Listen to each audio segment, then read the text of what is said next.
2절에 내가 본 짐승은 표범과 비슷하고 그 발은 곰의 발 같고 그 입은 사자의 입 같은데 용이 자기의 능력과 보좌와 큰 권세를 그에게 주었더라 했습니다. 자, 이 말씀의 비유들만 보아도 짐승이 얼마나 사납고 두려운 존재인지 어느 정도 느낄 수가 있습니다. 표범은 심히도 사납고 강하며 매서운 짐승입니다. 이는 적그리스도가 자신들과 반대되는 것, 조금이라도 그들의 체제에 반항하는 자들에게는 무자비하게 짓밟아 버린다는 의미입니다. 곰도 사나운데 곰의 발에는 큰 힘이 있죠. 그 앞발로 한번 내리치기만 하면 사람의 생명을 앗아갈 수 있습니다. 짐승의 발이 곰의 발 같다는 것은 그 자신을 지탱하고 지지하는 힘이 심히 크다는 것을 표현합니다. 세계의 머리로서 경제력, 군사력 등을 아주 든든하게 갖추고 있다는 말이지요. 또 입은 사자의 입 같다 했습니다. 어지간한 짐승들은 사자의 입에 한번 물리면 뼈까지 바스라집니다. 제대로 물렸을 때 살아남을 가능성이 거의 없지요. 이는 짐승이 포효하는 사자의 입처럼 아주 기세등등하다는 뜻입니다.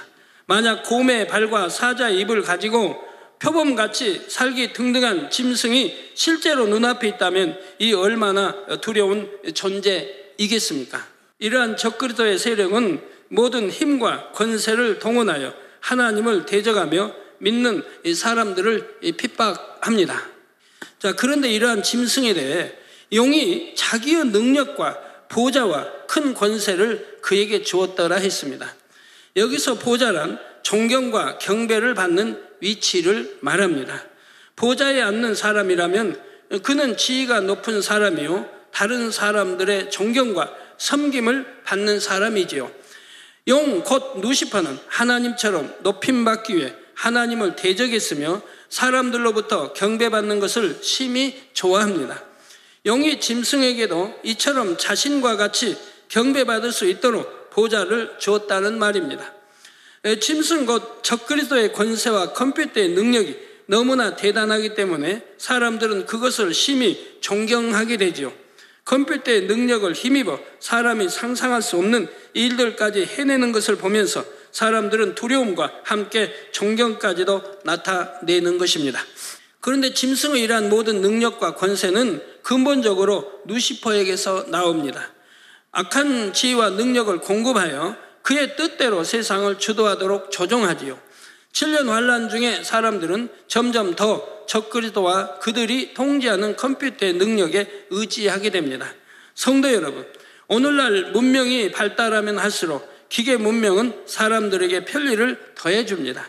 그러나 다른 측면에서 보면 이처럼 사람들이 점점 더 기계에 의존하는 것이 결국은 그것에게 얽매이고 종속된다는 의미이지요. 이러한 문명이 좋게 쓰일 때는 편리하지만 나쁘게 쓰일 때는 너무나 위협적인 것이 됩니다. 쉽게 한 가지 예를 들어서 요즘은 관공서나 기업 여러 단체들이 인터넷으로 연결되어 업무를 보는 경우가 많습니다. 그만큼 일 처리가 빠르고 정확해졌지만 반면에 만약 컴퓨터 시스템에 장애가 생기면 많은 기관들이 동시에 업무에 지장을 받습니다. 완전히 업무가 마비되어 버리는 경우도 있지요. 또한 예전에는 비록 능률은 떨어졌지만 사람의 힘으로 하는 분야들이 있었습니다. 그런데 이제는 그런 분야들도 기계 없이는 아무 일도 할 수 없게 된 경우가 많지요.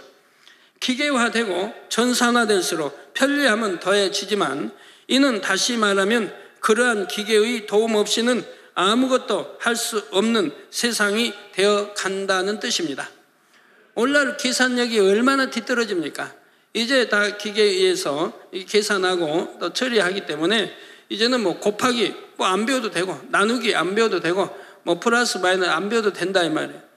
그러니 사람들은 점점 기계에 의존하게 되고 컴퓨터의 통제력은 날로 커져만 갑니다. 누군가가 컴퓨터망을 완전히 장악해서 자기 마음대로 조정해 나갈 수 있다면 이는 엄청난 권세인 동시에 위협이 될 수가 있지요.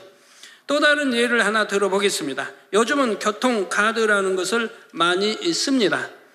그 중에는 전자칩이 장착되어 있어서 자신의 은행 계좌나 신용카드와 연결된 것이 있지요.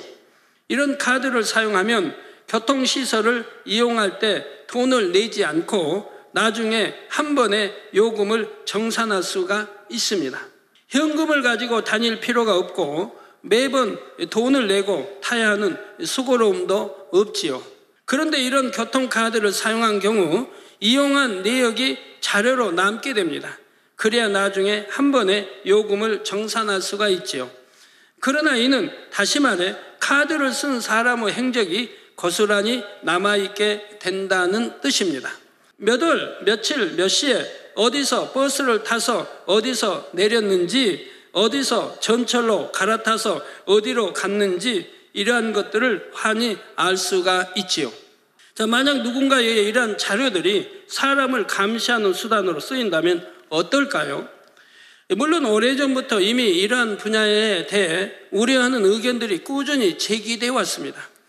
그러나 지금의 추세는 점점 더 많은 사람들이 더 많은 분야에서 이러한 문명의 편리함을 이용해 가고 있습니다. 그런데 장차 7년 환란 때가 되어 전 세계의 모든 전산망과 사람 개개인에 대한 자료까지 적그리스도의 손안에 들어간다고 생각해 보십시오. 그들은 마음만 먹으면 무엇이나 할 수가 있습니다.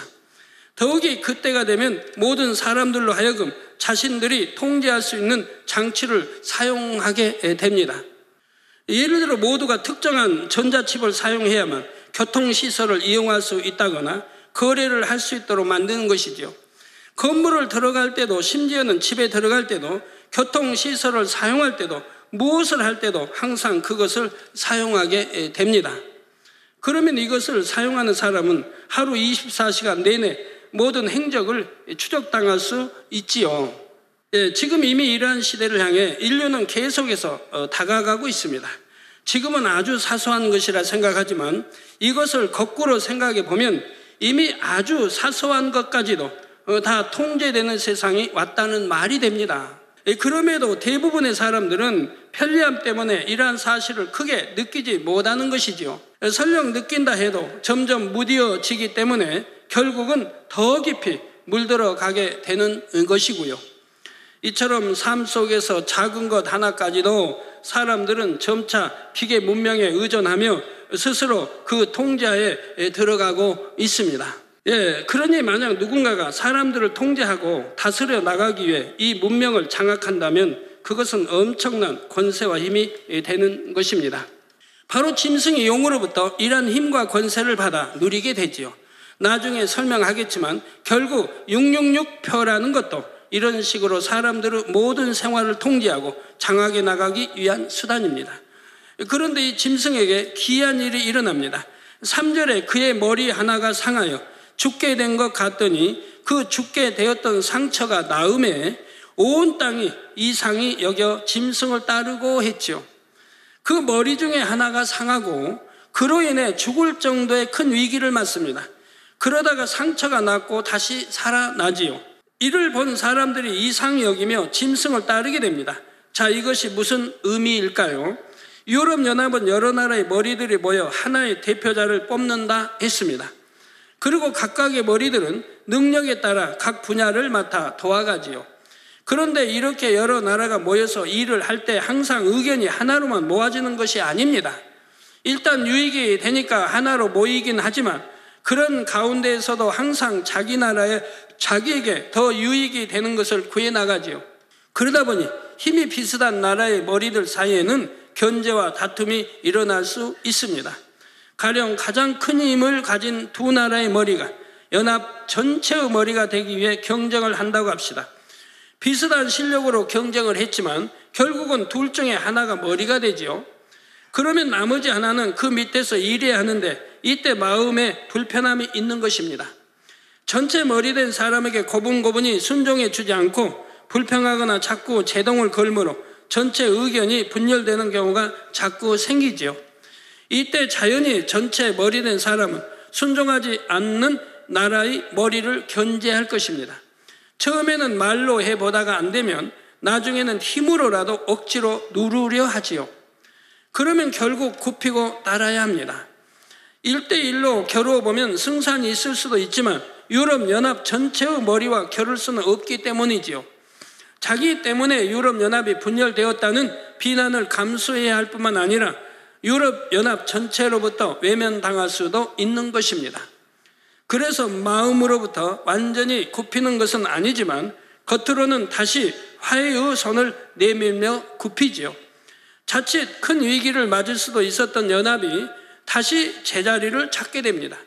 더욱 하나된 모습을 과시하며 단합된 힘과 권세를 자랑하지요. 본문에서는 바로 이러한 과정을 가리켜 머리 하나가 상하여 죽게 되었다가 다시 낫고 살아난다 표현하신 것입니다. 이렇게 유럽연합은 자기 유익을 쫓아 하나가 되어가고 큰 힘을 쌓아나갑니다. 절대적인 경제력과 군사력을 가진 세력으로 성장해 나가지요. 좀 힘이 있는 나라가 자기 유익을 쫓아 반발하고 잠시 분열되는 것 같아 보이다가도 결국은 자기 유익을 위해 전체로 모아질 수밖에 없는 것입니다.